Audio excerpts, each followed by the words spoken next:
It is theoretically possible to bend time, but it requires an understanding we do not yet possess. Stephen Hawking.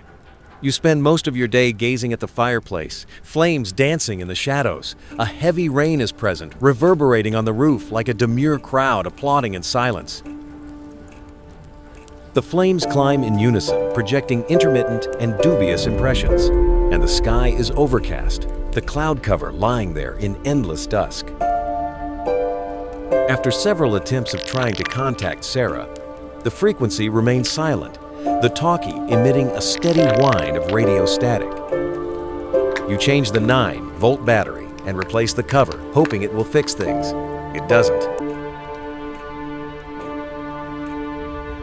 You helplessly watch as the hours tick by, the living room clock breaching the silence like the ongoing rain.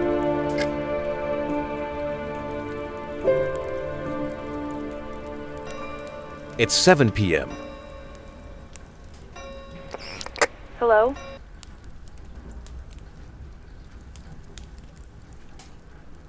I'm here, Sarah. I tried contacting you several times. Where were you? I was here. In fact, I also tried getting hold of you repeatedly, but without success. I thought maybe we had lost the connection. I think I have it figured out. It's currently 7 p.m. Maybe that's our window of opportunity, communication-wise, but I'm not sure of anything right now. Although it's precisely at this time yesterday when we had our first conversation. It all ended around 7:45 p.m., which appears to be the cutoff point. At this time of the year, it seems to coincide with the moment when the sun is fading behind the mountains, right at twilight, when there's a hint of purple on the horizon, right before the stars come out. Maybe there's something magnetic about this particular moment. I have no idea. In any case, if the same thing happens tonight, it means we have about 45 minutes of talk time.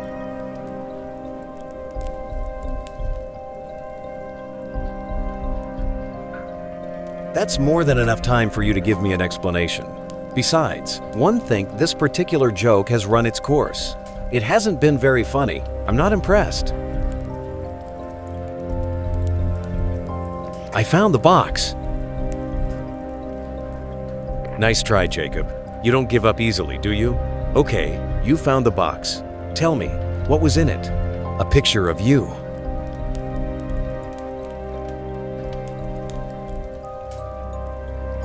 You're blonde, and you have green eyes. You just sent shivers down my spine. Okay, what else? Nothing else, just an inscription. Hello, Jacob. See you tomorrow. Then you mention slipper. Wow. Bloody hell, Jacob. It's impossible. I have a hard time believing it myself. No matter how many times one turn it over in my mind, it just doesn't make sense to me. No one could have written that note or placed it upstairs in the attic for me to find. It's simply impossible. There has to be some kind of rational explanation. You know, although some people have claimed they've traveled through time, none of these accounts seem credible to me. And what about us? Would anyone believe our story? I mean, if you tried telling someone about our conversation,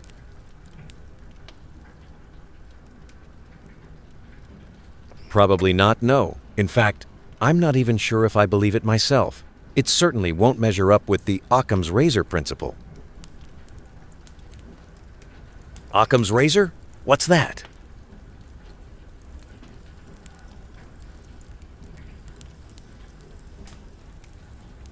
It's a simple principle of philosophical reasoning, a principle that states that the simplest assumptions should always be preferred.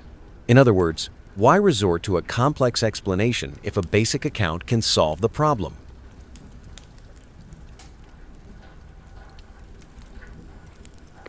I still don't understand how this principle applies here. Well, in our present situation, I believe only two possible explanations can be put forward. Either I'm chatting with a girl who lives in 1988, 30 years removed from today, or I've gone completely mad, and it's not your brother who hears voices, it's me. The second solution would be far more probable, although very disturbing. But what about the photo? How do you explain the picture then? I don't know. I can't get my thinking straight. You grab the photo and stare at it intently. Indeed, Sarah is right.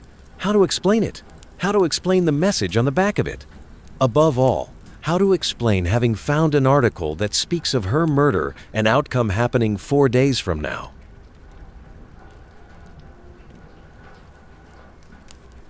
Jacob, you still there? Yes, I was thinking. You're right. It's not possible. There must be some kind of logical explanation, a reason we just don't understand at this point. A reason for what? For our conversations, the purpose our paths have crossed.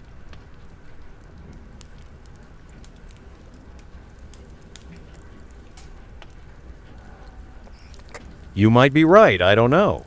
But what could it be?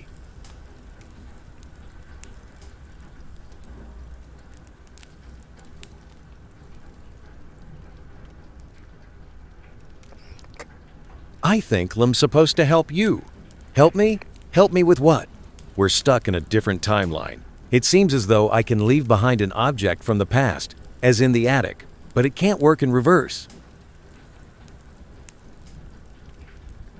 Listen, Sarah, I have something to tell you, but you need to brace yourself. This isn't going to be easy. Lem already scared. Just spit it out. Fair enough, but before I tell you, don't panic, okay? We'll fix it, I promise. Tell me already.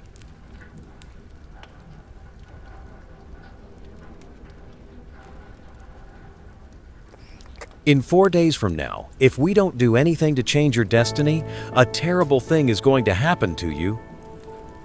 Terrible, like what? Be specific, I want to know. You'll be murdered! I'm sorry, Sarah. Your body was found on April 29th on Ferguson Bridge. You were shot at close range. Shit. How did you know that?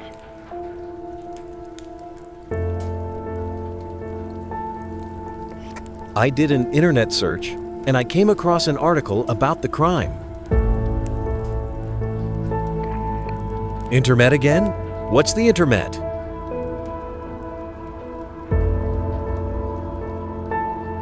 Internet with an N. It's like a giant library, a huge global database. And where is it located?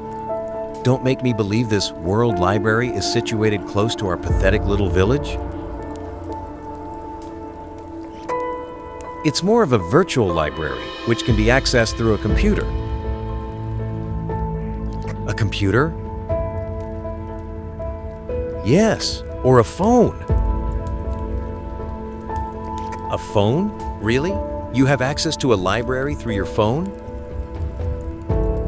Yes, well, it's complicated. Can't you explain it to me? The internet, quite simply, is an information network that connects computers all over the world. But what does this have to do with a phone? You're a strange bird, Sarah. I don't think we have time to talk about this right now. I just told you you're about to be murdered. Okay. What kind of information do you need? I have no idea who would do such a thing. You'll have to trust me. If I'm wrong, it might cost you a couple of hours of your time. But if I'm right, it will cost you everything. Your life, in fact.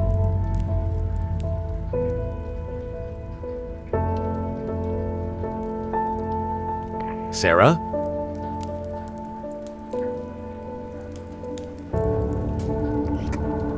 If that's true, there's no guarantee that you can help me. We're 30 years apart, Jacob. Do you have a better idea? If so, I'm all ears. Okay. I guess I'm in then. What would you like to know? You could start by telling me about the different people in your life, the people you know. I could, but why? Well, the majority of homicides are perpetrated by a member of a person's own entourage. We should start from there. Jacob, believe me, there's no serial killer within my circle of friends. Please, Sarah, let me try and help you. All right, if you insist. Where do you want me to start? Better yet, who do you want me to start with?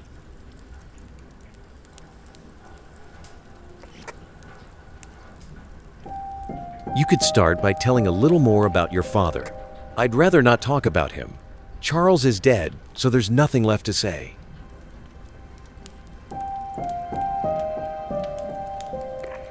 You seem sad.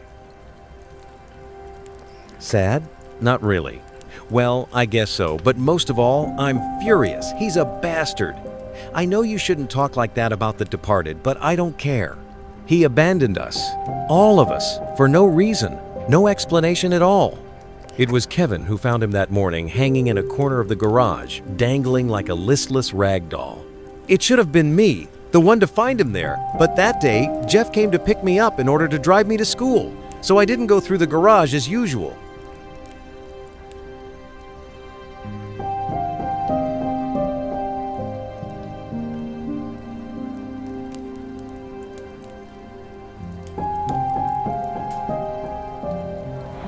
When I got home from school that night, I knew right away, not that my father was dead, but that something terrible had happened. 2 police cars and an ambulance were parked in front of the house, and Sheriff Johnson prevented me from entering the premises.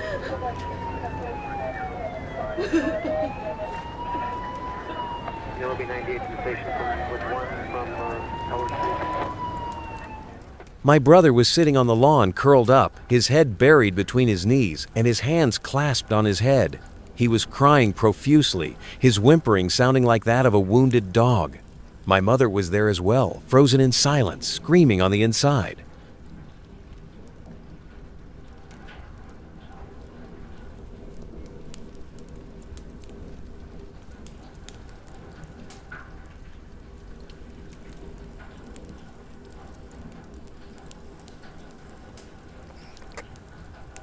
I'm really sorry.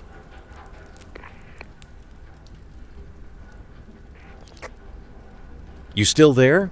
I zoned out for a second, talking about this awakened emotions I had long since silenced.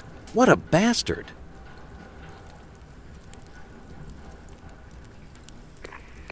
I understand your anger. It can't be easy. But one day, maybe you can forgive him. He killed himself! He just abandoned us, Jacob. We'll never be able to forgive him for that.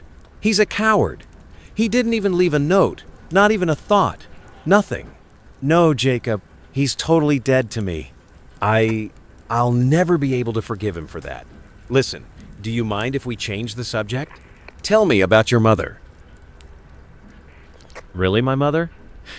I'm sorry, Jacob, but this whole thing is like a 3-ring circus. But all right, Lowell, I go ahead and tell you a little about her. I don't have a whole lot to say about my mother. Her name is Mary Williams, and she's an alcoholic. Ever since Dad passed away, things haven't been the same. She hardly speaks anymore. She just spends most of her time looking out the window, just staring into space, aimlessly, as though expecting him to return. The rest of the time, she's in front of the TV, and she talks as little as possible, only the essentials. I'm not sure if mentally she's still all there. But she was a good mother for the most part, before everything went south.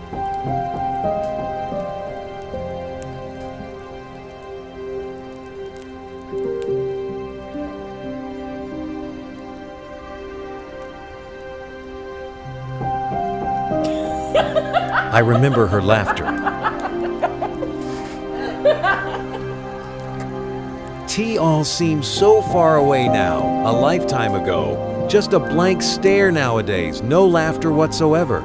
I had little choice but to slowly take over. They both needed my care, my mom and little brother, especially my brother. I even left school and was anointed queen of the manor.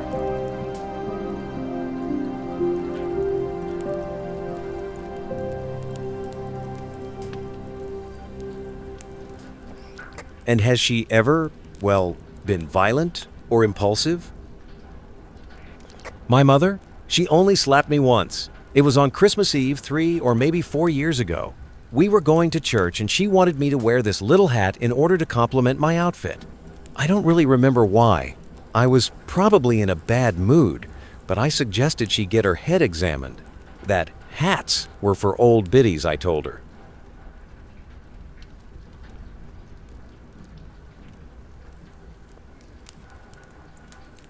I messed up in trying to give it back to her. My gesture was a little too violent, and the bonnet hit her in the face. Today, it's hard for me to imagine that she could have gotten that angry. It was prior to when my father passed away, before she became an automaton.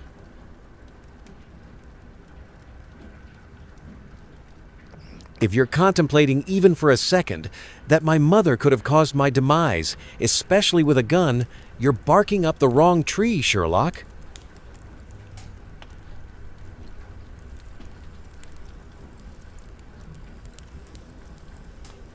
I'm sorry.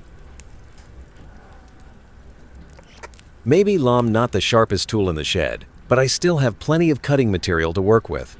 And when it comes to my family, I'm the only one left who still has all their marbles. All your marbles? Let me remind you, you're currently having a conversation with a man from 2019. Yes, you're probably right. Maybe I'm the wackiest in the family after all. You're in good company. I've been wondering if one haven't gone mad myself. Perhaps you don't even exist. And all the while I've been talking to myself through a demented walkie-talkie.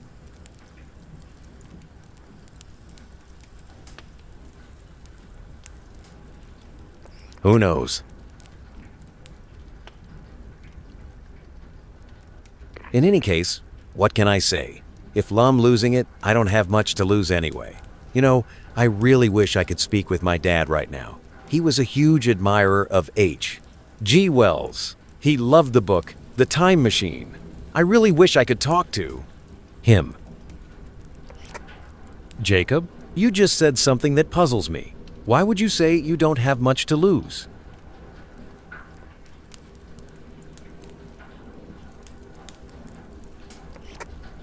We don't have time to talk about me. Time is of the essence. We have plenty of time, Jacob. Either way, Eiffel don't go to Ferguson Bridge on Friday, I won't be murdered, right? We can't be sure of anything. If someone wants to hurt you, they'll find another way to carry out their plans. I guess you're right.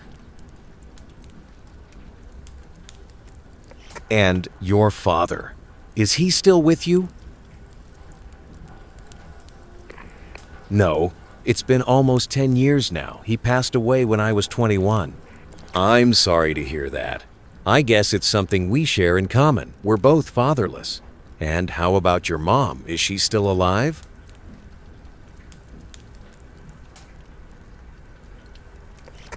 Not for a while now. 5 years after my father died, my mother joined him. Breast cancer. You're too young to be an orphan.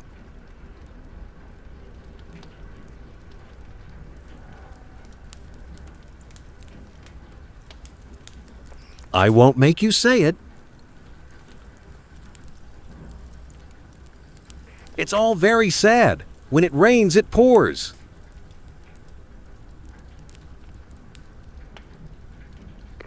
So, if I understand you correctly, we never found my killer?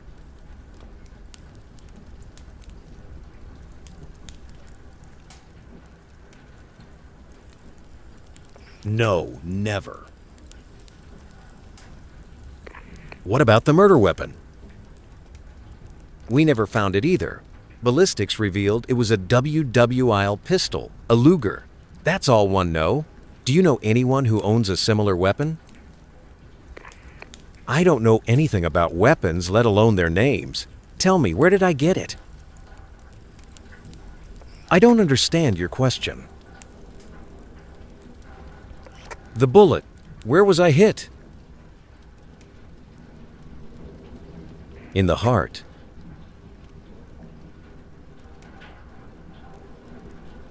I see. I believe you. About what? Our place in time. This impossible situation. I believe you. I think despite common sense, all this might be true. I don't know why you're here, or if you're supposed to save me, but I believe you.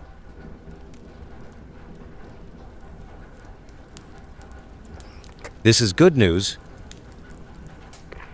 Why? Why is that good news? Well, if you believe me, it will be a lot easier for the two of us to discover who did this to you. Does that mean you believe me as well?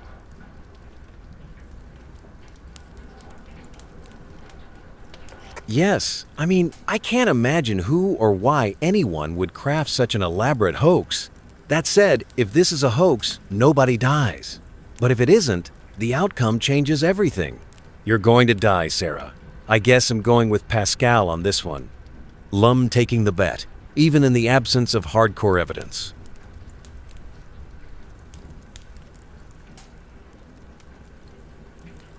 Who's this Pascal?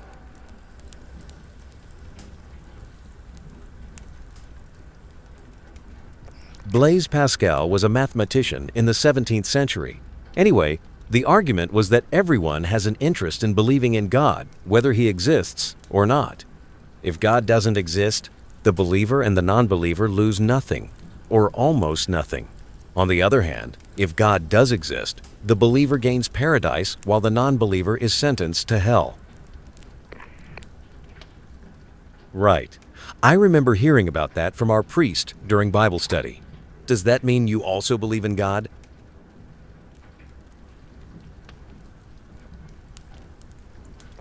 Yes, for the most part, but I'm having trouble these days.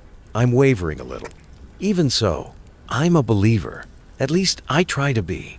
In times past, I felt that way, but not anymore. If God does exist, to tell you the truth, I'm not sure I want to know him. I understand. I tell myself that beyond our vision, beyond our small lives, there is a grand plan that we cannot see or understand, but it exists. You see, when a cell in your body dies, or a new cell is born, it may appear unfair or arbitrary, at least insofar as the cell is concerned. I mean, a cell isn't privy to the greater plan, it just cannot see the entire body. I think our life is a bit like the life of the cells. We're too limited to be able to appreciate the bigger picture. It's a little like hardship. You know, those times when, even though your world seems to be crashing all around you, in hindsight, it often makes us stronger.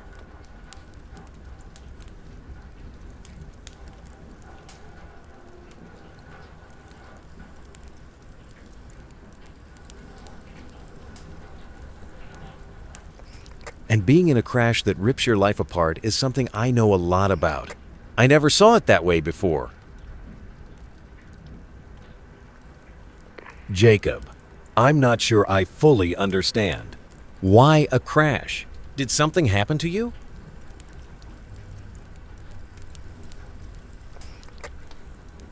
My wife is dead, and the baby too. I'm so sorry, Jacob. I didn't know. How? I mean, how did it happen? A stupid accident. Wrong place at the wrong time. A drunk hit us at high speed. And there you have it. In my Taze, a few bumps and bruises, and a bad leg. But in my wife's case, couldn't do anything but watch her die. My God, that's terrible. Billy White, the bastard driver, will probably get away with a few years in prison. He's 45 now, and in a couple of short years, just like that, he'll be out on parole. What a joke. Meanwhile, I'll have to live with this for the rest of my life.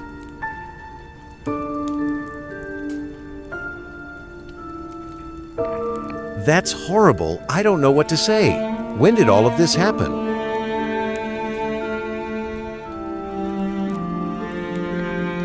Two weeks as of tomorrow.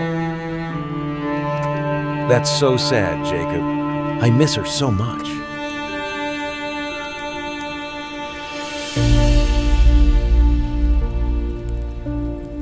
Overcome with emotion, your head bowed, you can't stop your voice from cracking as the tears come.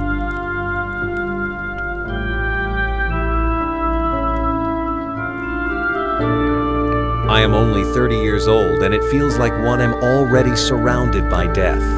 I am an orphan and a widower. In fact, when I found this talkie, I was burying my wife. I was in the backyard digging a hole for her. Burying your wife, really? Is this something that happens in the future? I misspoke. I mean, I was burying her ashes. That's a relief. I was beginning to think you had some very weird customs in the future.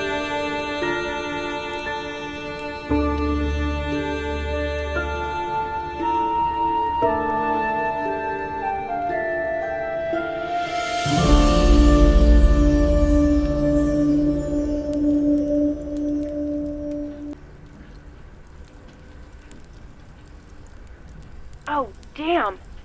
Can you wait for me a moment, Jacob?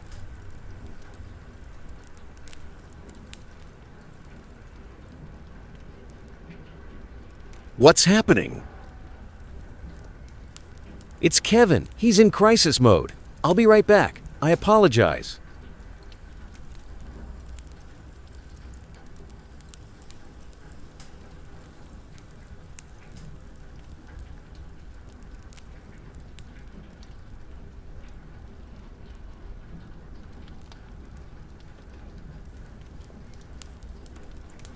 I'm back. Sorry about that, Jacob. Kevin lost his chest again. His chest? A gift from Charles, our father, and he cherishes that chest like a relic. Where he loses it, or when anyone approaches it, it causes him great consternation. It really stresses him out. He received this little coffer for his 11th birthday, about 5 years ago. A miniature replica of a treasure chest. Inside, Charles placed several treasure maps there, and it always led to a small surprise buried behind our house, adjacent to the little forest area.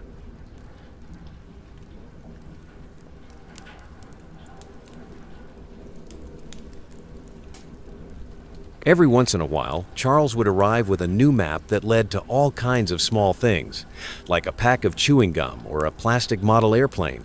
It was their game, and Kevin guards this chest with zeal. I'm pretty sure it still contains a few trinkets in it, but I'm not sure what's in there. If I come near it, he has a temper tantrum.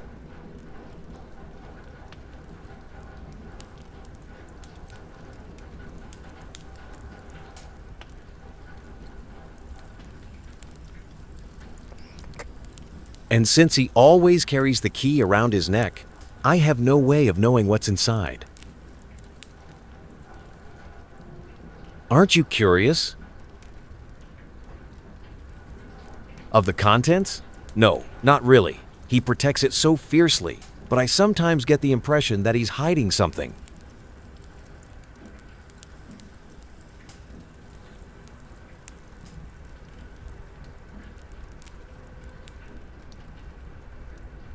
A gun? No, no way! First of all, he has no way of getting a gun, let alone a Nazi pistol from the Great War. And secondly, it could never fit in that little strongbox. It's very small, you know. So small that, unless it's a scaled-down model, there's no way it could fit in that little box of his. Are you sure? I mean, he's neurotic. It shouldn't be discounted from the realm of possibility. I'm telling you, Jacob, there are so many misconceptions about schizophrenia. People with it aren't any more dangerous than you or me. And yeah, sure, some criminals are schizophrenic, just like others might have diabetes. Sarah, seriously, comparing diabetes with a serious mental disorder isn't exactly the same thing. You know, less than 1% of crimes are committed by people who have a serious mental affliction. And my little brother is totally inoffensive. He's special, I'll grant you that, but he's also harmless.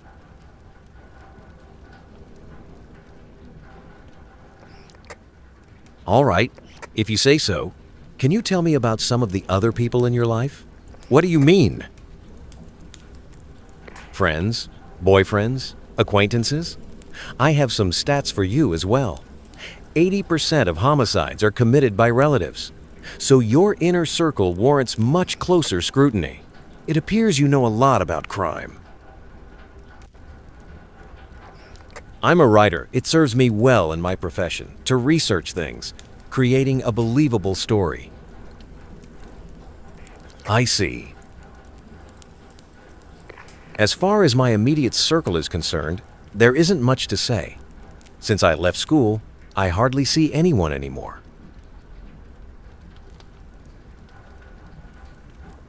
There's Jeff.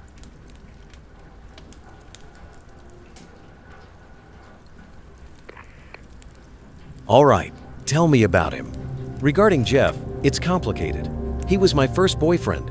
I've known him since I was little, and prior to my father's death, we were inseparable. You see, around here, in a village of 2,000 inhabitants, everyone knows each other, and he's a nice boy, at least to me he is.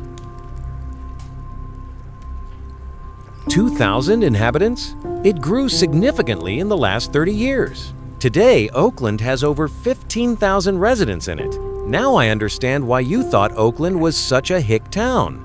Oakland, with so many newcomers, find that hard to believe.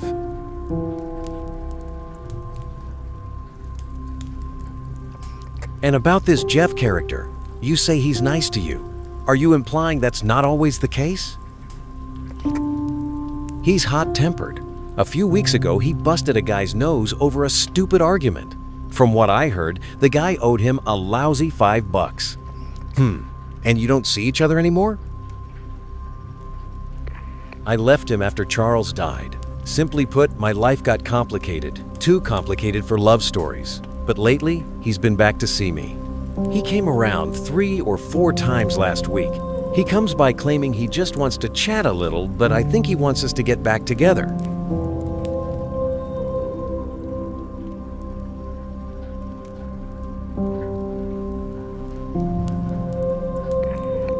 And that doesn't interest you? I don't know. In another life, maybe. The way things are today, to tell the truth, I don't have time for a story like this. In any case, he invited me to a restaurant, not just any hamburger joint, but a really nice place in Beddington. We're supposed to go there the day after tomorrow for my birthday.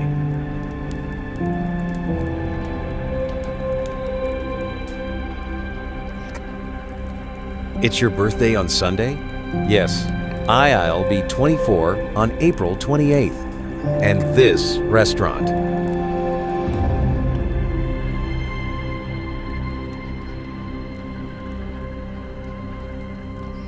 Do you plan on going? I haven't made up my mind. Lum's supposed to give him my answer by tomorrow. You know, he barely makes $3 an hour.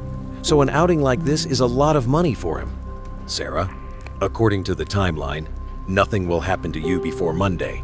So I don't think you're in any immediate danger.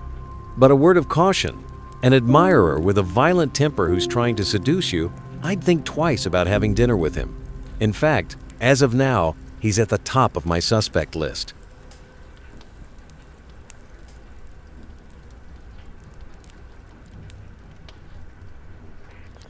Be careful. I will, I promise. Whatever you do, don't upset him during dinner. If anything, maybe even do some investigative work, you know? Get him to talk a little. I'm not even sure if want to go, and don't want to give him any false expectations. He's certainly ill-mannered, I'll grant you that, but rather nice when you get to know him. We're almost out of time. Quickly, are there any other people in your immediate circle? A friend, a neighbor, anyone? Neighbors, yes, both Scott and Kelly. Scott and Kelly? A retired couple, the Kellermans. They live in this little red and white house to the right of mine. Scott's wife used to babysit me in the good old days. Her name is Kelly, and she's quite nice. Nowadays, she often comes by just to bring me a meal. I think she feels sorry for me.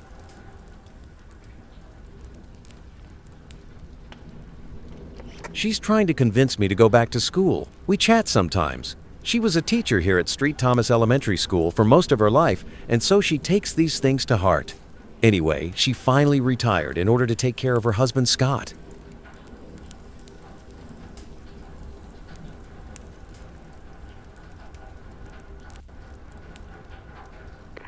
He's the former village sheriff, but he stepped down a couple of years ago after getting sick, real sick.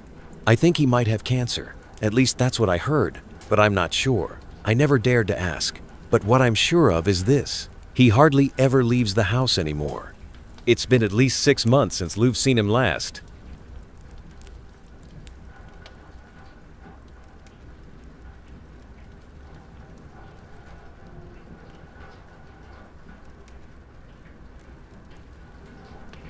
Tell me, is their house still there? The red and white one?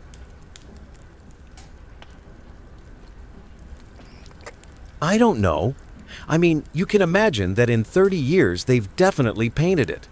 There is a small house, but it's more of a modern job with imitation stonework. I don't think it's more than 20 years old, but the veneer might be concealing an older house. I have no idea. I see. You know, it was Scott who built this house when they got married. And I'm pretty sure Scott isn't with us anymore. But one still have a little hope for Kelly. She'd be over 85 today, and who knows? She may still be alive.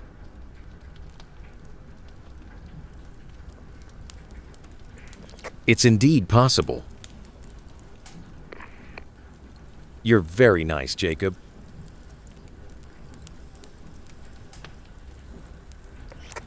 I'm not sure why you find me nice, but thank you. Even though you don't know me that well, I can truly sense your concern for me. I can hear it in your voice. And I just want you to know, I'm truly sorry about what happened to you. Had I known you then, I think we could have been friends, not the fake kind. I mean real friends.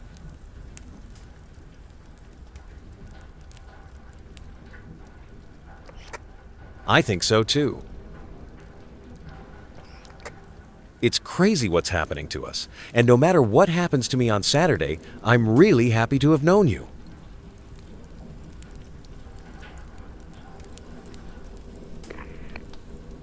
Nothing will happen to you on Saturday.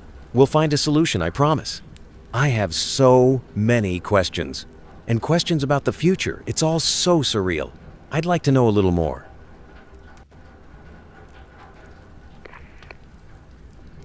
What would you like to know? So, no flying cars, right? I find that very disappointing. So what's different then? I think my answer will be even more disappointing. In fact, there's nothing really new to report on.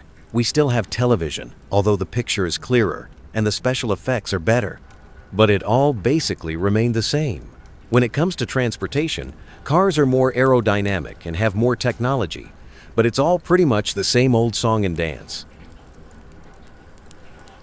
In terms of medicine, we haven't cured cancer or diabetes, or anything else for that matter. Apart from that, the most notable change is probably the internet and cell phones. What's a cell phone? Today, everyone carries their phones wherever they go. It's a phone with a screen that's connected to the internet. People have access to all kinds of information now, anywhere, anytime. If I'm following you correctly, it's like having the Library of Alexandria in your pocket. The Library of Alexandria is nothing compared to the internet. The information is gathered on pages called websites. To give you an idea, there's over 1 billion websites connected today. It sounds like an absolute revolution, isn't it? Indeed, but it also comes with a dark side. Young people now spend 36 hours a week in front of their screens, the equivalent of an entire work week. And they use it more for entertainment purposes rather than for learning anything. As a result, they're more depressed and more addicted than ever. And not just young people. It seems nowadays all age groups have to have their little plastic screens in front of them. 36 hours per week? That's absurd. On the whole, the world is still a long way from any kind of civilized utopia, believe me. Well, at least the human race is still intact. That's encouraging. No nuclear war, it seems, has destroyed the planet as a whole. And we haven't been pummeled by an asteroid, at least not yet. So maybe it's not the future that one hoped for, but it's not the one that I feared either. That's already not half bad.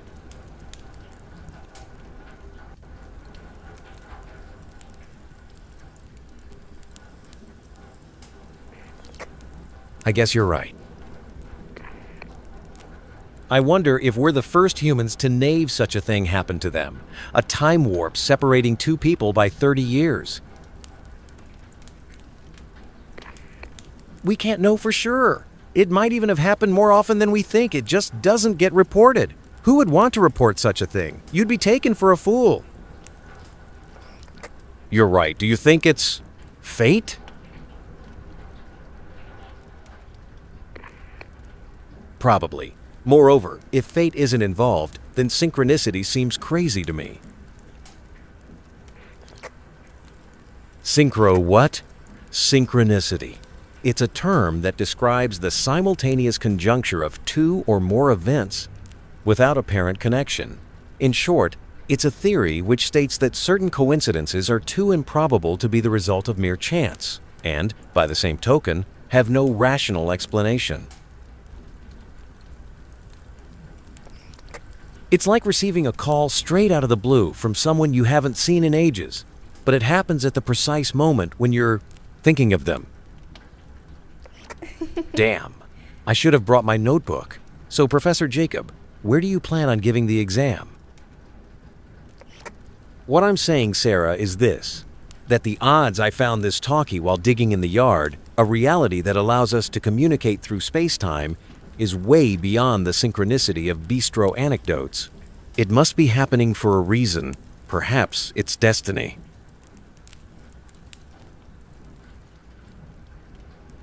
I envy your optimism, Jacob.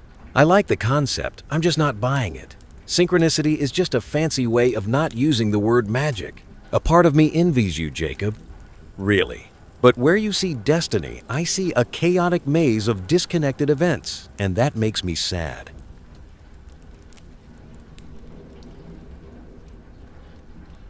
For synchronicity to actually exist, there would have to be a meaning and intention of some kind.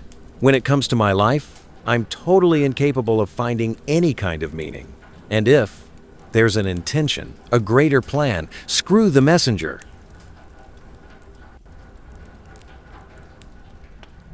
You say you believe in God and destiny. I guess it's complementary. If you believe in the clockmaker, I guess it goes without saying that you believe in the clock. I no longer believe in either. When I was little, I looked at the stars and was convinced that I was protected, that someone or something up there was watching over me. Today, I don't see any of it, and I feel lonely. So lonely.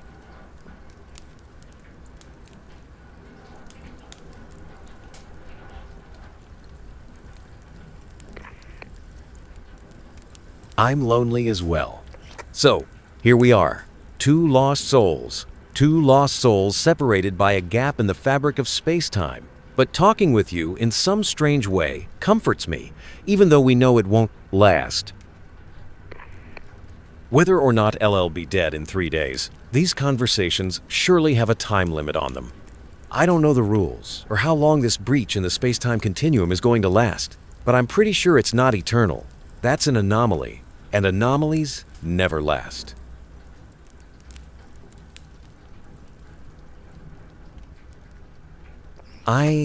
I'll stay with you as long as possible. You know, Jacob, I like you.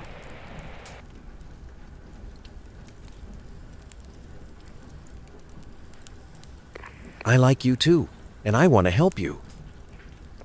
I doubt you can do anything. By the way, can you give me Jeff's full name? Jeff Johnson. Why?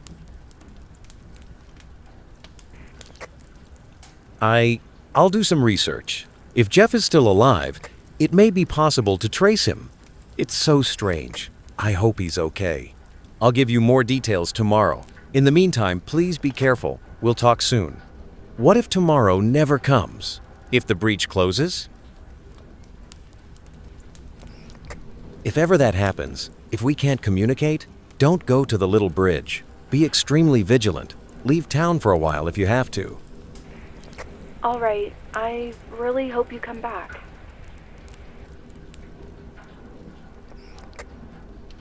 I hope so too. You sit there for a long time, lost in thought, staring at the clock. Like the empty space around us, it seems as though, under certain conditions, time, just like space, can be traversed. This is true, at least for radio waves.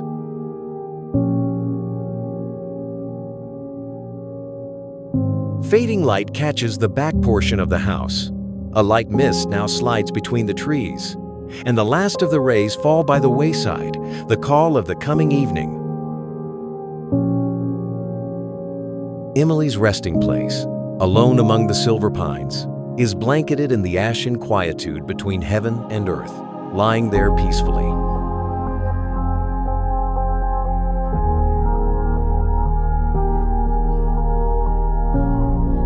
Deep down, grief is like a dagger entrenched in your heart, but it doesn't kill you. You simply can't. Remove it.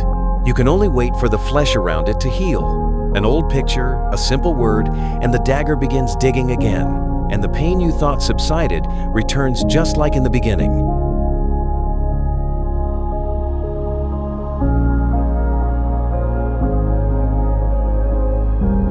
You can't seem to stop the flow of tears from coming, and you're not sure if it's sadness or anger anymore. You slowly come back to your senses, wiping your eyes with the back of your sleeve.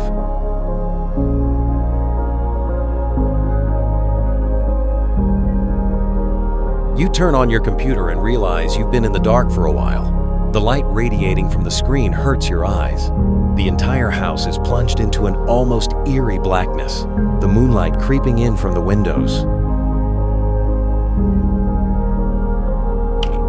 After consulting a few conspiracy sites and a Popular Mechanics article, you come across an essay on quantum entanglement. You don't understand the scientific language well, but it says that it could revolutionize our conception of time, and that retrocausality, the theory that future events might well influence the past, does exist.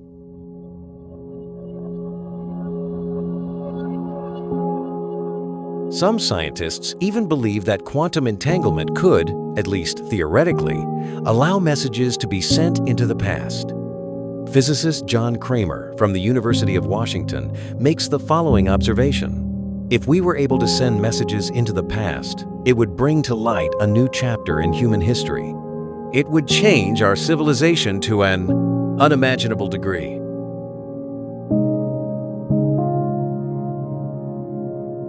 Unlike the notion of space or the concept of time, the notion of space-time has difficulty in anchoring itself as a physical reality in the general population.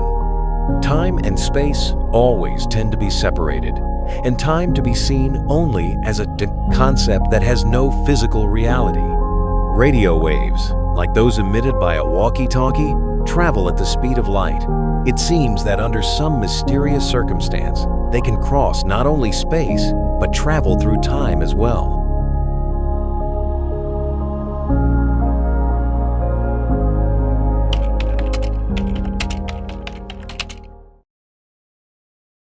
You come across a New York Times article, which was written about a week ago.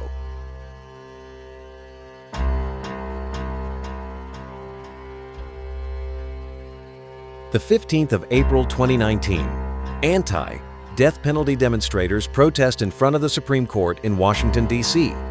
A crowd of demonstrators gathered outside the White House yesterday to protest the killing of Jeff Johnson. The execution is scheduled for Saturday, April 31.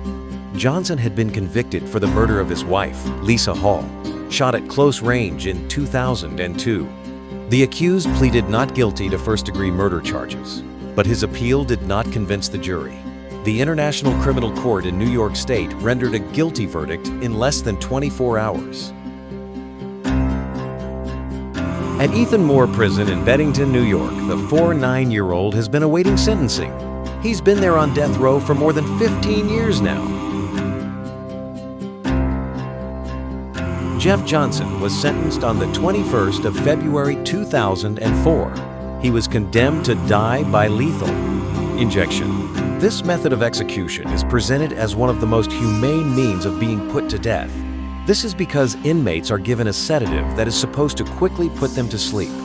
However, this method is increasingly subject to controversy. Michael Lee Wilson, an inmate executed in early 2014, said these last terrible words: "My whole body is on fire." There's no longer any doubt. Jeff Johnson is a convicted murderer, and he plans on eliminating Sarah. He will be executed in 5 days. End of day 2.